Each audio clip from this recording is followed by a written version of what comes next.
Bienvenue dans la régie de Connaissez-vous. C'est ici que se fabrique l'émission que vous allez voir pendant 52 minutes. Un réalisateur, une script, un ingénieur du son qui est caché dans le coin, qui vont m'aider à fabriquer cette émission. On va beaucoup vous parler d'amour ce soir. D'amour au sein d'un couple, mais aussi d'amour entre parents et enfants. D'amour qui peuvent contrarier une ambition professionnelle. Et il y aura hélas de l'amour toxique. On vous emmènera ensuite au Brésil pour écouter de la musique. Et puis on terminera avec un micro ouvert. Ce sera un slam avec deux slameuses bruxelloises, revendicatrices et féministes. C'est Connaissez-vous et on est parti.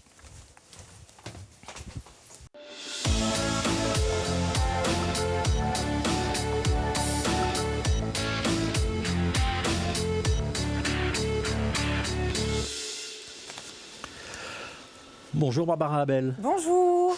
Comment vous sentez-vous ? Bien, je me sens bien. Ouais.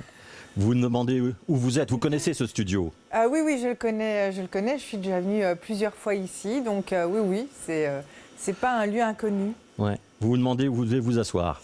Je crois que c'est là, près de mon livre, à mon avis. Eh ben voilà, asseyez-vous près de votre livre. Romancière, est-ce qu'on doit préciser polar ou est-ce que c'est une précision superflue ? Non, c'est toujours bien de préciser, puisque c'est en effet le genre dans lequel j'écris. Vraiment ? Oui, enfin, c'est plutôt le thriller, mais c'est vrai que le polar est un terme générique de la littérature noire en général, en opposition à la blanche. Ouais. Et pourtant, on n'est pas dans de l'hyperviolence, les personnages de policiers sont quasi secondaires. Oui, tout à fait. En plus, je suis très mauvaise, moi, en histoire policière, les enquêtes, etc. C'est vraiment pas mon truc. Donc, du coup, je contourne la difficulté en approfondissant les relations humaines et psychologiques entre des personnages ordinaires. C'est vraiment ce que j'aime raconter. Ouais. C'est le 14e roman, hein. Ça s'appelle Les Fêlures. Tout à fait. Et on a sur la pochette de ce roman une tasse de café brisée. En effet. Petite question, comment on décide de la couverture d'un polar ? C'est important, j'imagine, pour les ventes. C'est très très important, une couverture de livre en général.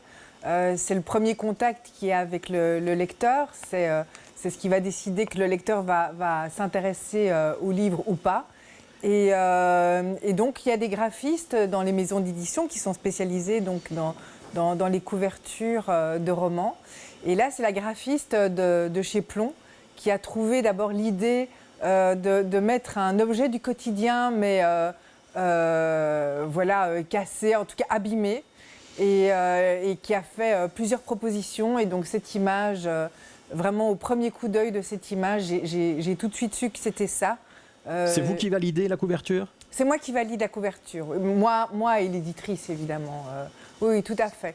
Et donc, en fait, la graphiste propose, fait différentes propositions. Et puis, quand ça nous convient, à moi et à mon éditrice, on valide, en effet. Alors, c'est l'histoire de deux sœurs, les Fêlures, qui sont en tout cas deux des personnages centraux de ce roman. C'est Garance et Roxane. Ça parle de la relation de ces deux sœurs, ça parle d'une histoire d'amour, ça parle des relations parents-enfants, mère-fils, mère-fille. La famille, c'est l'enfer ? Ça peut être aussi bien l'enfer que le paradis. Évidemment, moi, je vais plutôt m'intéresser à l'enfer, puisque le paradis n'a pas grand intérêt à être raconté. Comme on dit, le bonheur ne se raconte pas, les gens heureux n'ont pas d'histoire. Donc, en effet, je choisis de raconter l'enfer. Ouais, donc il y a l'enfer de la famille et il y a l'enfer du couple. Parce que l'autre personnage, c'est le compagnon de Roxane. Ça part d'un suicide. Oui. Et c'est toute la question de la culpabilité. Est-ce qu'il y a un coupable lorsqu'il y a un suicide ? Est-ce que vous avez la réponse, Barbara Abel ? Alors non, bien sûr, je n'ai pas la réponse, parce qu'évidemment, chaque cas est différent. On ne peut absolument pas faire de généralité là-dessus. Le sujet est beaucoup trop délicat. Mais c'est vrai que quand voilà la situation de départ, à savoir ce jeune couple qui décide de se suicider, quand cette situation m'est venue à l'esprit pour pour développer cette histoire et me lancer dans ce roman, finalement, je me suis dit, justement, dans la littérature polar, il y a un meurtrier qu'on n'a encore jamais cherché, c'est celui de quelqu'un qui se suicide, qui est le véritable meurtrier de quelqu'un qui se suicide. Et évidemment, enfin, jamais cherché, j'en sais rien, j'ai pas lu tous les thrillers, tous les polars, mais en tout cas, il me semblait pas qu'on ait déjà abordé le suicide sous cet angle-là. Et donc, évidemment, je me suis emparée de cette histoire et de cette idée pour essayer de comprendre qu'est-ce qui pousse un jeune couple qui, voilà, ils ont une vingtaine d'années, ils ont toute la vie devant eux, ils sont très, très amoureux. Voilà, qu'est-ce qui les a poussés à commettre ce geste absolument désespéré et quel est le véritable meurtrier de Martin, puisque Martin décède suite à ce suicide, mais pas Roxane.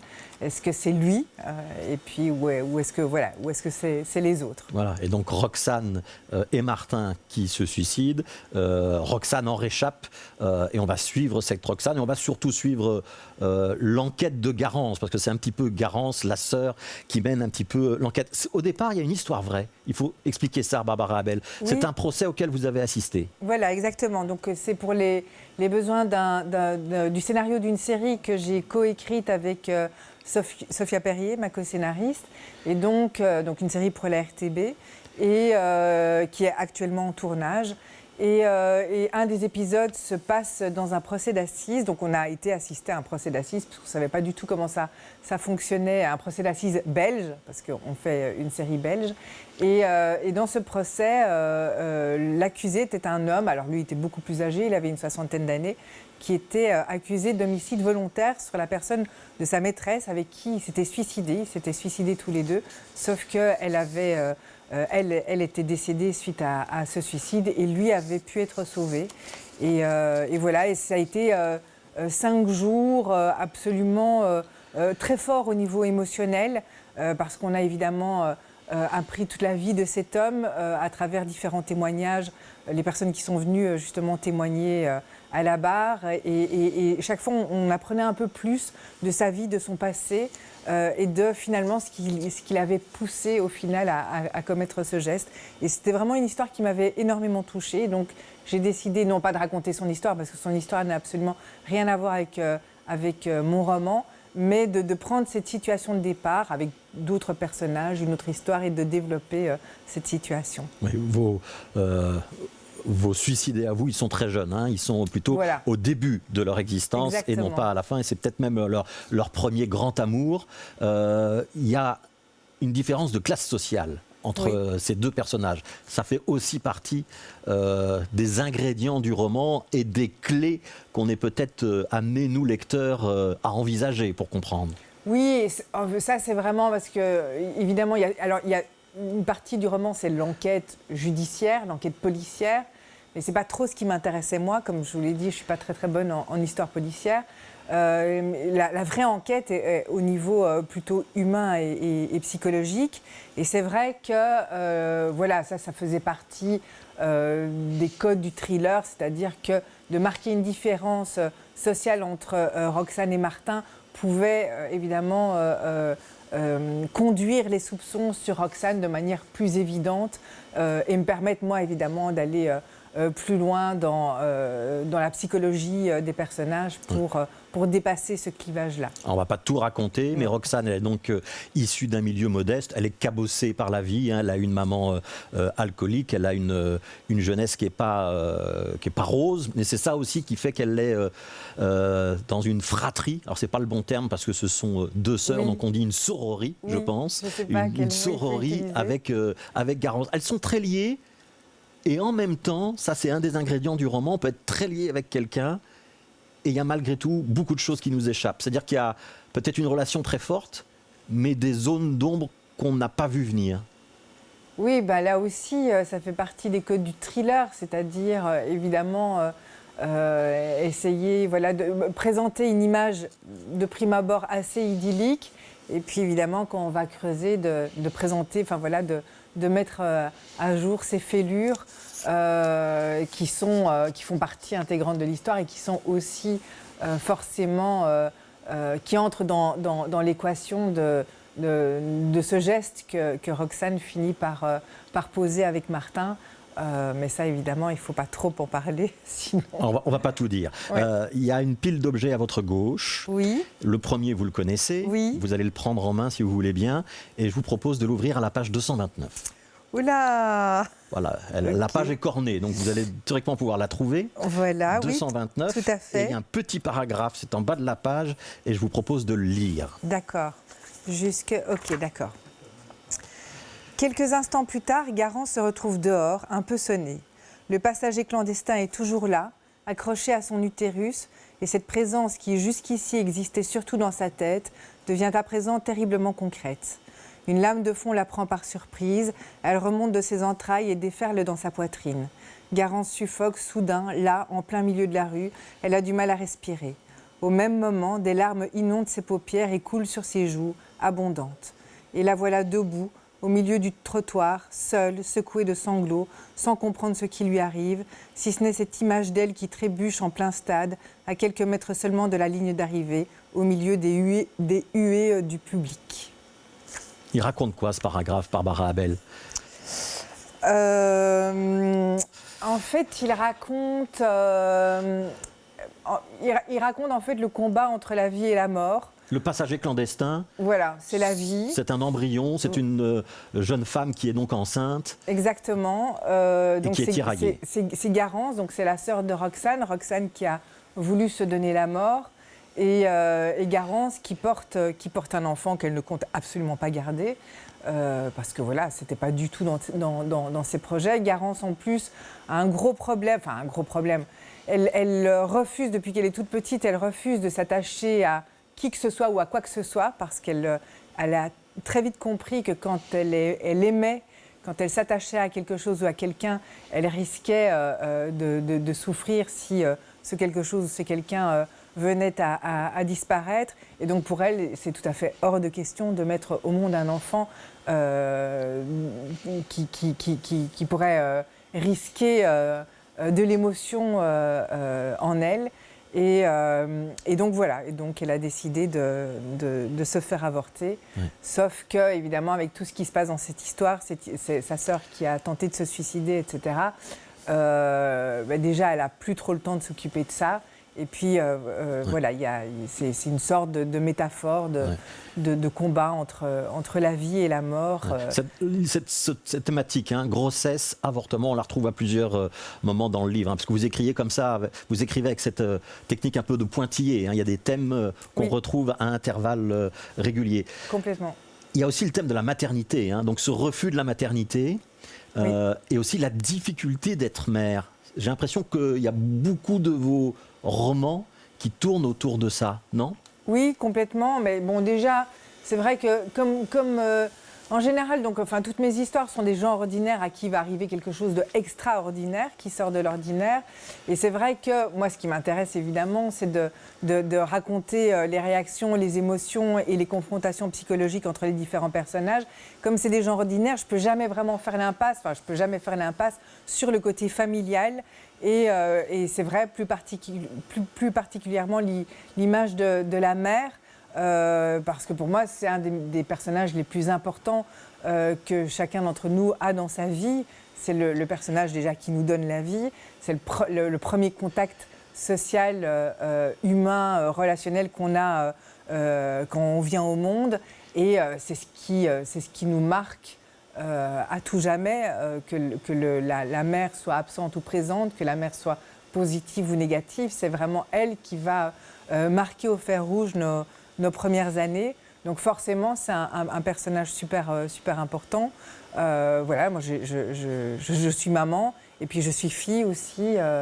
Donc c'est vrai que j'aime bien développer ce personnage-là. Avec l'angoisse qu'on a tous de ne pas ressembler à nos parents ou d'être meilleurs que nos parents. Oui, ou l'angoisse de ressembler à nos parents aussi. Ça peut être dans les deux sens, mais en tout cas, c'est sûr que personne n'est indifférent vis-à-vis de ce personnage.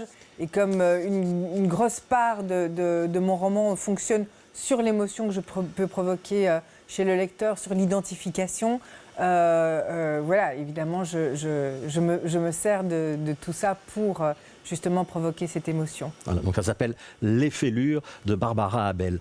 Vous écrivez des romans, vous écrivez pour la télévision, vous adaptez des romans au cinéma. Les Fêlures, ce sera un bon scénario ?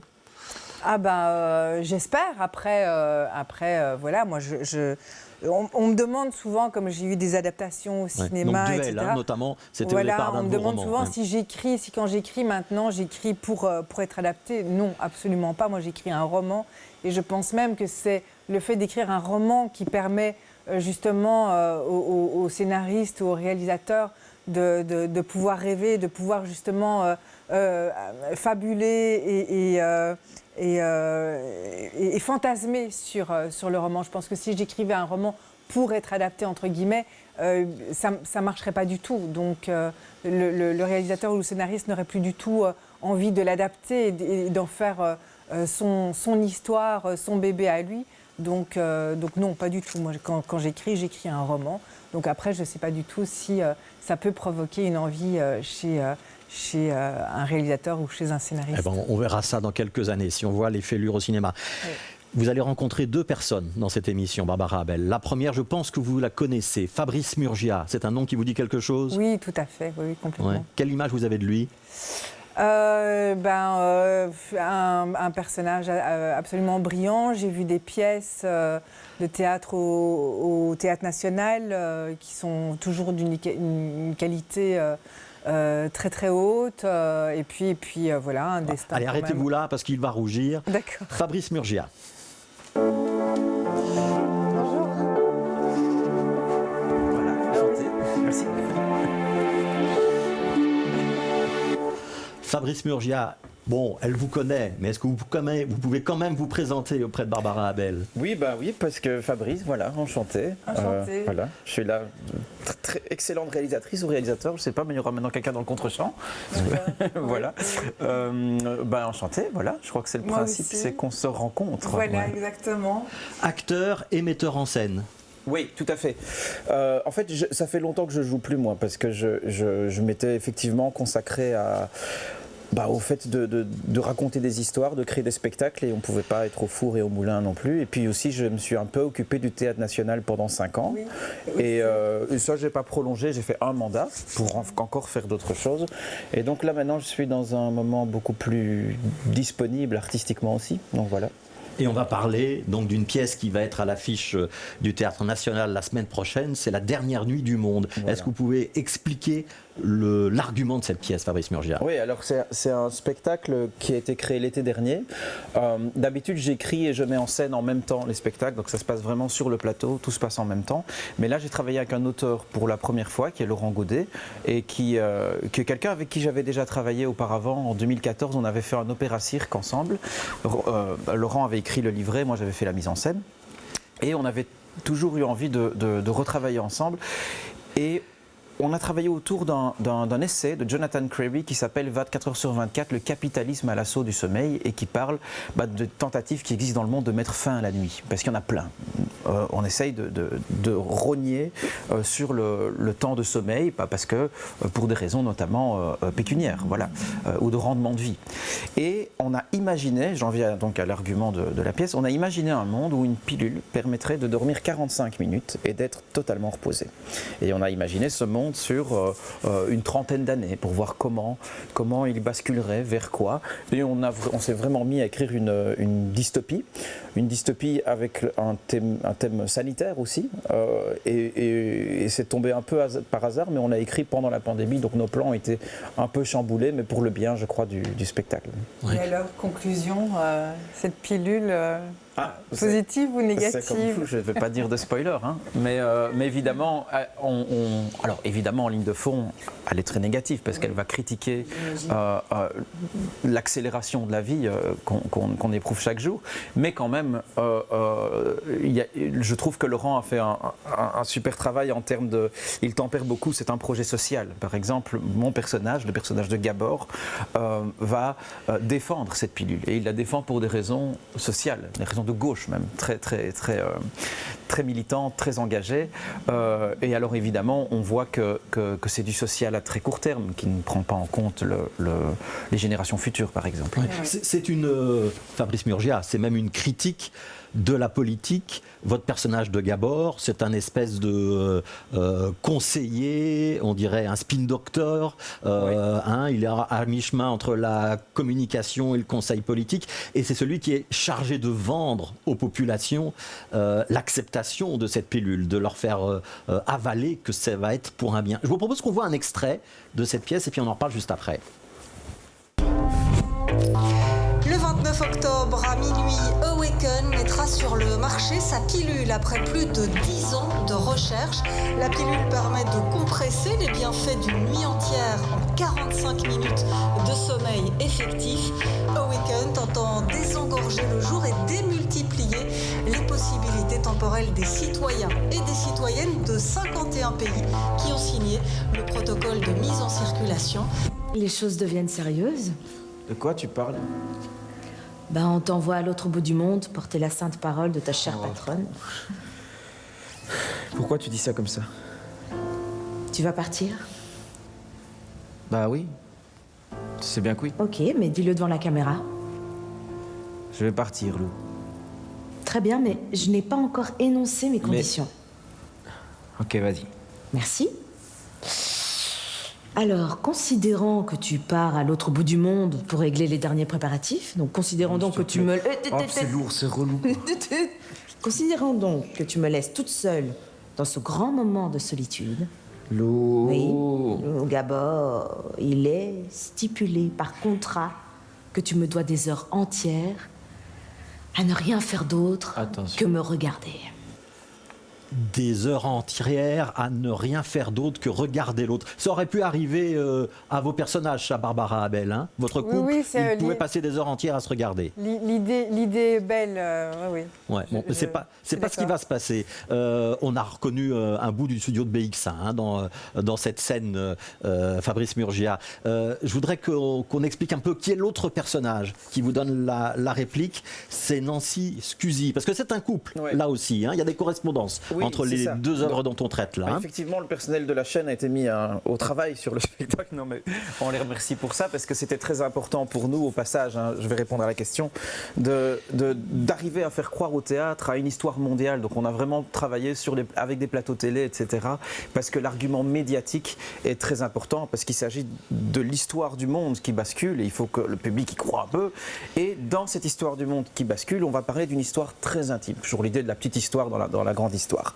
Et cette histoire, c'est celle d'un couple, Gabor, donc qui est ce communicant, ce politicien, on ne sait pas, mais aujourd'hui on ne sait plus non plus, qui va privilégier son projet à la relation de couple, et sa compagne, Lou, est quelqu'un de beaucoup plus lunaire. On part sur le principe du damier, la scénographie d'ailleurs est comme ça. Ce sont deux contraires, mais deux contraires qui s'assemblent.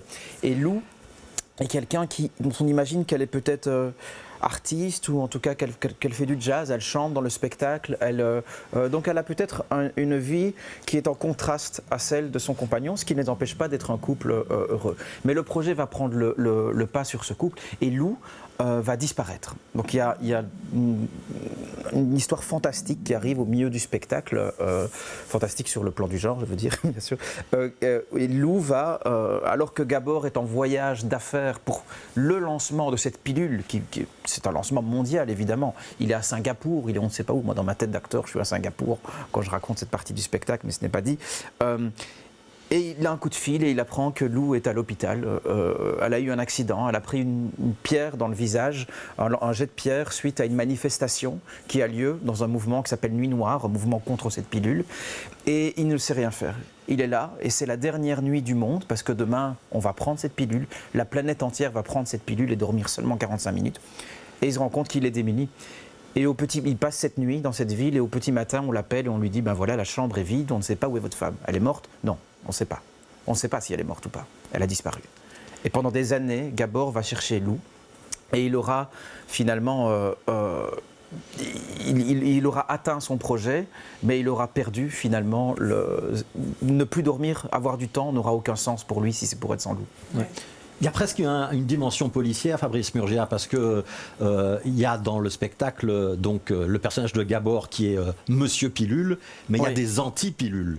Et on se demande si Lou ne fait finalement pas partie des anti-pilules. Oui. Et c'est presque un polar, ça. Hein, oui, on a tout à fait joué sur le code des polars, voire même, parce qu'il y a beaucoup de cinéma en direct, comme dans tous mes spectacles, sur le code du thriller, en fait. Oui, j'allais le dire, thriller. Et puis alors, vous venez de le dire aussi, le mélange de différents médias par rapport théâtre, cinéma, musique apparemment, puisqu'elle chante. Ça, c'est vraiment quelque chose qui vous caractérise dans vos spectacles.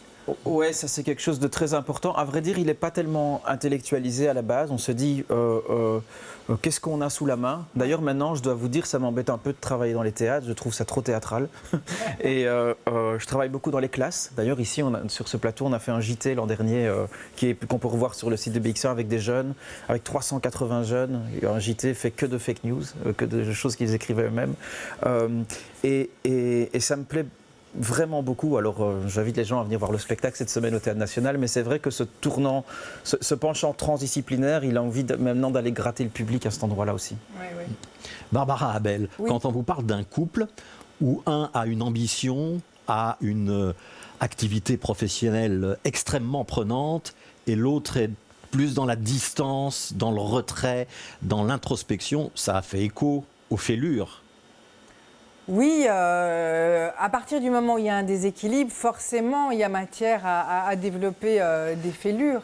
Après, tout dépend évidemment de la façon dont chacun des personnages prend ce déséquilibre. Si le personnage qui s'investit beaucoup professionnellement est tout à fait serein vis-à-vis de ça et que l'autre vit très bien, ce non-investissement, ça peut très bien fonctionner aussi. Heureusement, il n'y a pas de règle. Fabrice Murgia, est-ce que dans ce spectacle, il n'y a pas aussi une réflexion sur la place de nos activités professionnelles et la place qu'on laisse au bonheur?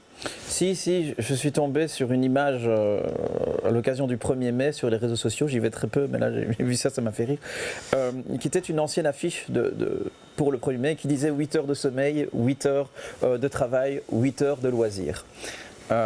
Et j'ai trouvé ça, déjà d'une naïveté par rapport à la complexité du monde, mais très juste, très, très, très équilibrant, et une revendication formidable. Quand on voit aujourd'hui à quel point les acquis sociaux aussi sont balayés par le rythme de nos vies et celui qu'on s'impose, parce que souvent Laurent Godet et moi on réfléchit à ce qu'on a écrit, mais on se dit tiens, tu la prendrais toi cette pilule? Et en fait on répond oui.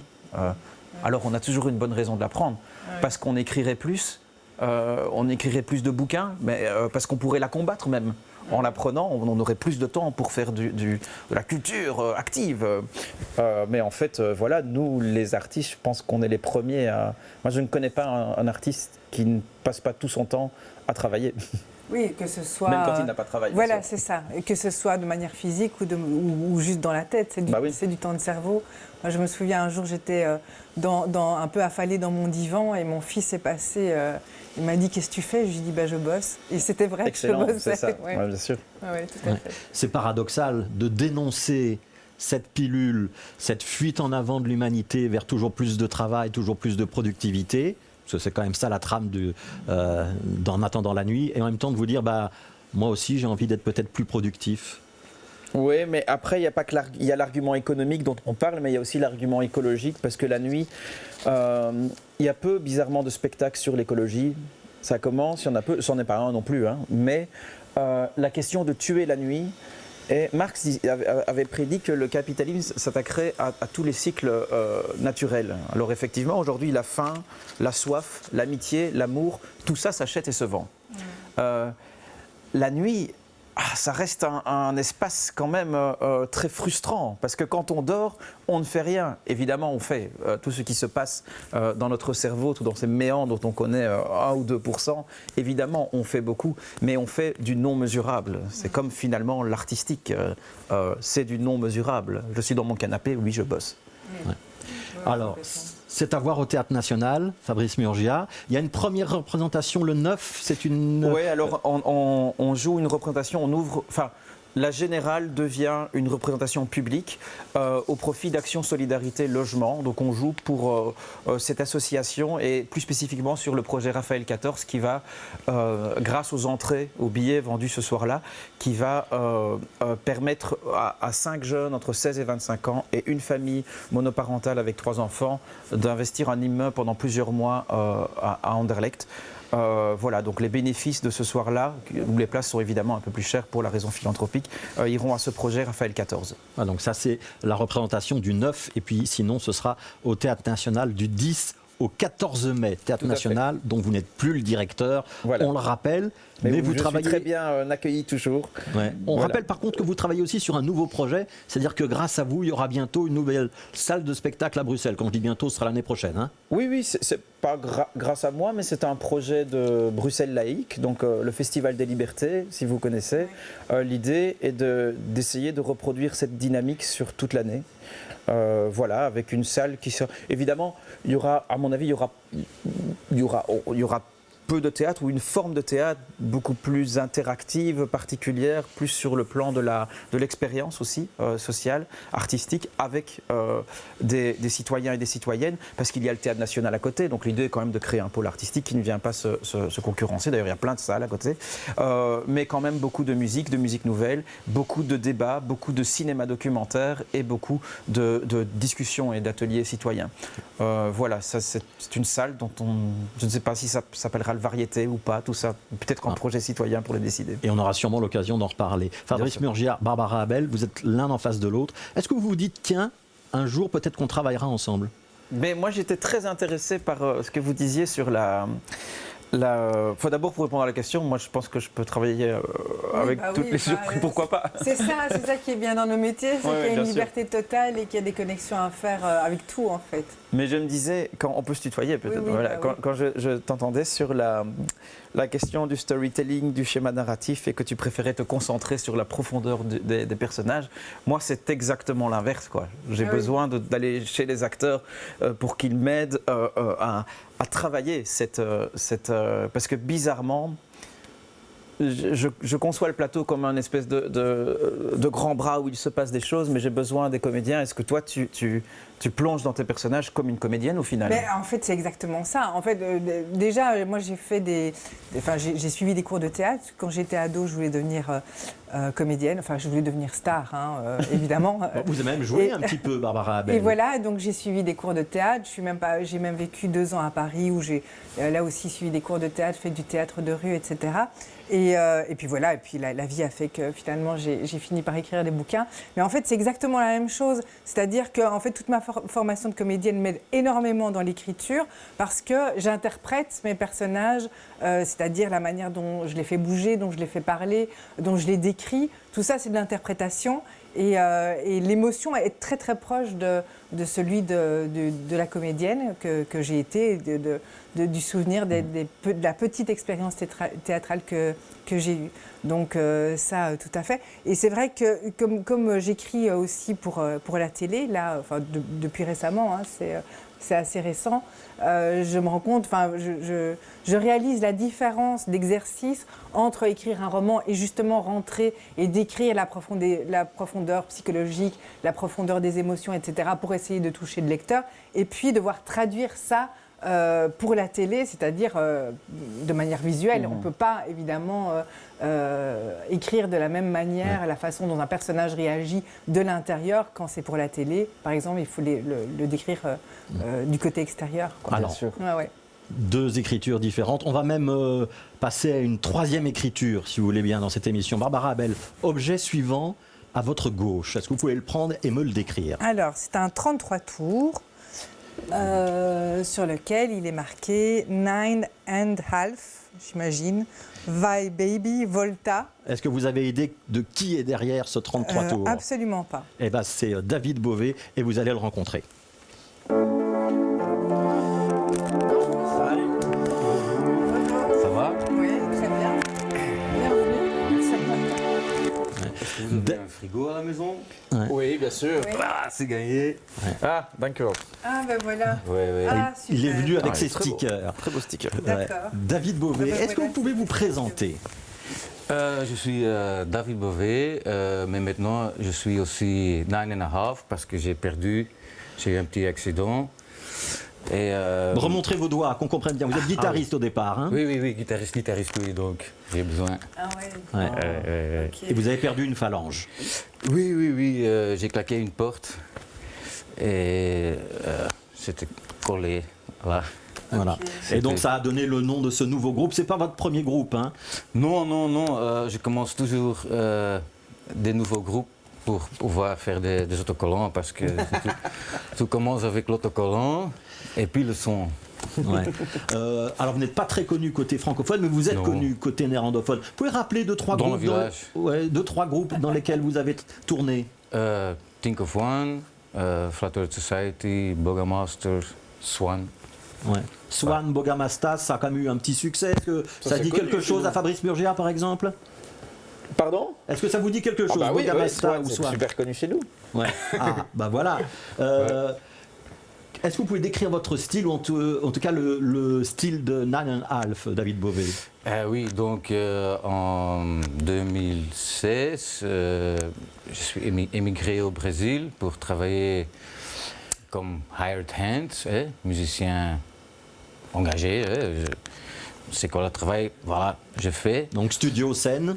Scène, studio aussi, mais surtout scène. Et c'était pour moi comme aller à l'école à nouveau. C'était vraiment, je me sentais tout à fait à la maison. Et j'ai écrit plein de morceaux à l'hôtel ou dans l'avion. Et puis, Covid, plus de travail, et puis j'ai perdu ça. Et je suis retourné.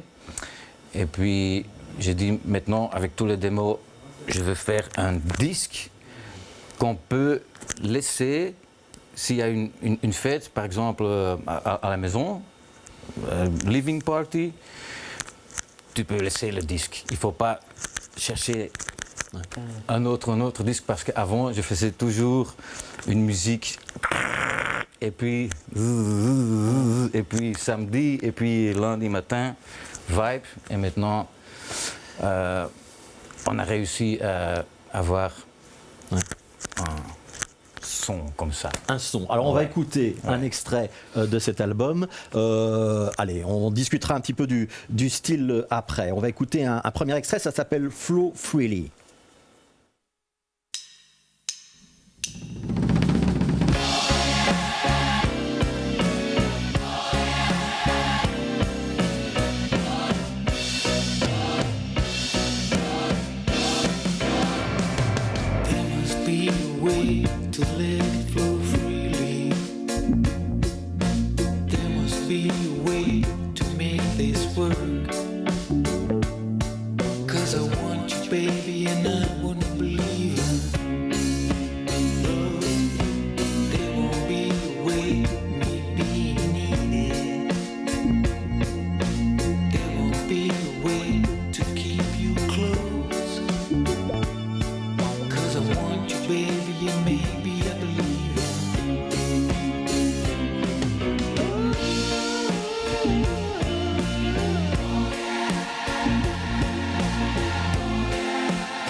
Nine and Half, Barbara Abel, Fabrice Murgia. Première réaction à chaud, s'il vous plaît. Ah ouais, moi j'aime bien. Je trouve ça, et puis je trouve ça drôle. Donc on se rend compte qu'il interprète tous les musiciens. Ça veut dire que tu as tout fait tout seul ou Ouais.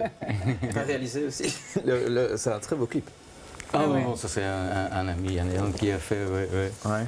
Ça me rappelle Chris Cunningham, un morceau d'Aphex Twin, où il mettait son visage partout. Ah oui, Ouais. oui. Très beau. Ouais. C'était aussi obligé parce que c'était plein Covid, on ne pouvait pas être à plusieurs dans une salle. Ouais, pas mal. Ouais. Donc, album réalisé des deux côtés de l'Atlantique. Il y a une partie au Brésil, une partie à Anvers. Hein. Oui, parce que côté rythmique, même, il y a des morceaux qui sont beaucoup plus brésiliens, mais il y a aussi juste pop music. Mais je voulais que ce soit avec mes copains à la batterie de Brésil, parce que je voulais ce son-là. Même si c'est du funk, la façon de jouer le hi-hat, tu écoutes là, le pandeiro dedans, ça reste toujours un petit peu DNA de samba là-dedans. Et c'est ça que je voulais. Alors je suis retourné pour enregistrer tout ce qui est batterie, percussion au Brésil et puis en Belgique. Ouais. On a fait tout le reste. Alors, vous êtes trois, hein, théoriquement, dans Nine and Half. Ouais. Il y a un réalisateur avec vous. Ouais. Ouais. Ce clip, il est second degré, troisième degré, quatrième degré. Ce costume doré, vous mettez ça tous les jours? Ah non, ce costume, non. J'aimerais bien marcher dans la rue chaque jour comme ça. Mais c'est cher, hein? Ouais. Fabrice Murgia, vous l'avez apprécié le clip? Ouais, beaucoup. Et la musique aussi, vraiment. Ouais. Ouais. La musique, on doit dire quoi, David Beauvais? Plutôt funk, vous êtes d'accord? Funk pop? Oh, ça c'est juste un morceau qui est comme ça, un peu soup music à nouveau. Ouais. J'ai rarement eu des musiciens qui me disent qu'ils font de la soup music. Hein. Oui, avec des ingrédients fraîches. Hein. Mais avant, avec mes autres groupes, je faisais une musique beaucoup plus expérimentale ou bizarre ou sale. Et il y a des amis qui disent mais qu'est-ce qui se passe? Mais je ne vais pas m'excuser parce que j'aime bien pop music aussi. Hein. Ouais. C'est un disque pour danser? Oui, tout à fait, oui. Le show aussi, c'est vraiment dance music. Ouais. Ouais. Alors il y a un musicien français qui vous a accompagné lors de l'enregistrement, c'est Hervé Salter, c'est le leader du groupe General Electric, pour ceux qui connaissent. On est un petit peu dans ce genre d'ambiance. Je propose qu'on voit un deuxième extrait de l'album, c'est un autre morceau, ça s'appelle Sweet Shop Babylon.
Fabrice Murgia, vous qui êtes un homme de l'image, est-ce que vous diriez que David Bovet a le sens de la mise en scène?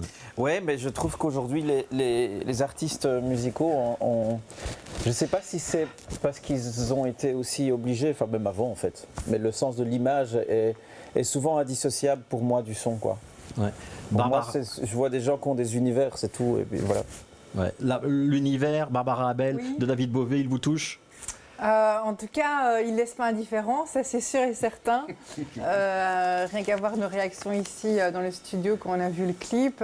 Et puis voilà, et puis c'est son univers, il propose quelque chose de tout à fait personnel et voilà, complètement décalé. Moi j'adore. Hein. Ouais. Il y a du Daft Punk, il y a de l'esprit 70s et il y a du punk. Est-ce que c'est ça le mélange David Bovet? Voilà, soupe, comme tu dis. Ouais. Vous êtes un peu punk quand même. Pardon? Est-ce qu'il y a un peu d'esprit punk chez vous? Ouais. C'est un peu funky quand même. Oui, funky, mais il y a de samba là-dedans aussi, de serenda, il y a des trucs. Ça, c'est en fait le morceau plus pop, funk. Ouais. Ce sont les clips qui sont sortis, mais il y a un album qu'on conseille vraiment d'écouter. Une dernière précision, David Bovet. On a eu l'explication sur 9.5. Je voudrais avoir l'explication sur le titre de l'album. Ah oui. Vai, baby. Oui, ça veut dire quoi? Vas-y et reviens. Vas-y et reviens. Ouais. C'est l'album de 9.5, Vai Baby Volta. Merci beaucoup David Bovet pour cet album qui vient de sortir. Hein. C'est vraiment une toute nouveauté. Vous pouvez le télécharger maintenant. Il va sortir en vinyle bientôt. Merci à Fabrice Murgia qu'on peut donc applaudir au National. C'est jusqu'au 14 mai. Et bravo à Barbara Abel pour ce nouveau roman qui s'appelle Les Fêlures. À la fin de cette émission, il y a à chaque semaine la découverte de nouveaux talents. On va laisser la parole à ZNT. C'est Zouz et Théa qui ont préparé un slam. Le titre du slam, attention, c'est Aladdin à la Capac.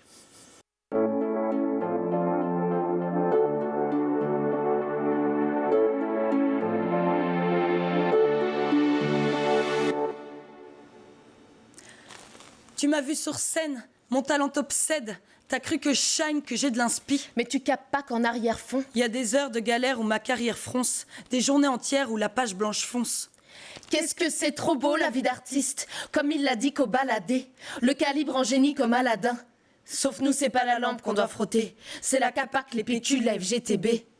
Le mic en main, je fais genre je suis au top. Mais le lendemain, à l'ONEM, je fais un flop. J'ouvre moins ma gueule quand on me contrôle. Mamselle, il serait temps de remplir votre rôle. RPI, petits ateliers, tout ça, c'est bien. Oui, mais devenez adulte. Choisissez un temps plein. Eh, pourtant, parfois, je fais des vrais contrats. Parce que c'est important de cotiser pour l'État. Mais il y a de quoi te mettre la corde au cou. Quand du prix annoncé, tu ramasses les miettes. Ça fait mal au cul. Et puis, à côté de ta vie d'artiste, t'as ce que t'appelles le taf plus tactique. Peut-être même plus loyal. Celui qui fera payer ton loyer. Mais ce qui est cool, c'est que t'as quand même des moments de libre. Alors, tu prévois de te poser pour écrire, pour avancer dans tes projets. Dans ton agenda, tu projettes de devenir star vers le mois de juillet. C'est jouissif comme ça de pouvoir tout cadrer. Oui, et puis c'est connu, hein. L'inspi, ça vient sur commande et surtout à l'heure de ta pause déjeuner. En fait, la création, c'est un peu comme ton emploi, c'est strictement en CDD. C'est-à-dire que ta pause le mardi 15h et le jeudi fin de matinée, et que c'est dans ces créneaux déterminés que tu auras toutes tes chances pour percer. Le slam, tu trouves ça sympa. C'est féministe friendly. C'est pas trash comme le rap. À ton event, tu m'invites. Ça fait bon genre meuf qui jappe. Mais contrepartie, pas de budget. Ah non, juste gagne en visibilité. Mais c'est pas avec des vues et de l'éthique que je paye mon loyer. 200 balles pour 10 minutes, t'as trouvé ça cher. Mes heures de prépa que tu minimises. Comme si mon seul taf c'était de monter sur ta scène. Mais t'as forget. Le temps de paperasse, c'est celui où on se cause, hôtel. Et le temps d'angoisse où je te cours après pour l'oseille. Ouais, parce que le RPI... Tu peux me le verser 6 mois après. Toi, chaque 28, t'es payé. Réalité d'artiste, ça te passe au-dessus de la tête. Comme la charge mentale de gérer mon Instagram. Ouais, toi en fait de base, t'étais pas trop en kiff des réseaux. Facebook, Insta, tout ça, c'était pas ta cam. Mais t'as capté que sinon tu serais trop restreint, alors tu t'es créé un compte Instagram. Et là, tu t'es rajouté un nouvel emploi, mais en CDI cette fois. Ceci dit, souvent t'y passes tes nuits. Hein. Ouais, on t'a enseigné différentes tactiques pour te faire suivre. Et t'as pas le choix si tu veux choper du follower. Là, il te faut au moins un nouveau pour arriver à un chiffre rond. Ça t'obsède, t'en viens même à suivre des comptes Insta d'entreprise pour les obsèques. Et là, ça y est. T'as chopé un nouvel abonné. Sauf que le lendemain, au réveil, tu captes que t'as perdu 2 anciens followers. Sûrement, t'as zappé de follow back, et ça, c'est une valeur capitale. Mais c'est pas grave. Tu recommenceras la nuit d'après. C'est ça aussi, la vie d'artiste. Quand je viens d'encaisser un chèque, Tu me fais des jokes sur la tournée de bière. Je savais pas que la dépouille c'était le concept. À l'aise, alors. J'attends le resto à chacun de tes salaires. Quand tu salives sur mes prix, sur mes nuits d'hôtel, tu captes pas que je me précipite pour payer ma facture de tel. Ce qui est fluide aussi dans cette vie d'artiste, c'est que t'es sans cesse satisfait de la façon dont tes dates se succèdent. Genre, pendant 6 mois, t'as rien qui tombe, qui t'a pensé à lâcher l'affaire quand t'as ta patience qui s'affaisse, que tu sabotes tes propres vers, tu verses tes illusions dans un nouveau slam vénère. Donc finalement, t'as pas passé sur scène parce que t'avais pas de passe sanitaire. Et soudain, tu sais pas d'où ça sort. Mais on te propose 3 events. Ah merde, à la même date. Mais pas aux mêmes heures. Ah ouais. Bon bah, tu te dis que t'es refaite, si, juste faudra dealer avec la STIB. Ouais, je sais, Espoir et 3 pour concilier les 3 lieux. Mais dans 3 communes vicieusement opposées. Ouais. Ouais. Ok, là, il y a un vrai souci. Du coup, tu sais plus trop si t'es plus frustré de ces 6 mois désertiques ou de ces sessions défaitistes. Dans les 2 cas, c'est indigeste. Qu'est-ce que c'est trop beau, la vie d'artiste. Comme il l'a dit qu'au baladé, le calibre en génie comme Aladdin. Sauf nous, c'est pas la lampe qu'on doit frotter. C'est la capac, les PQ, la FGTB.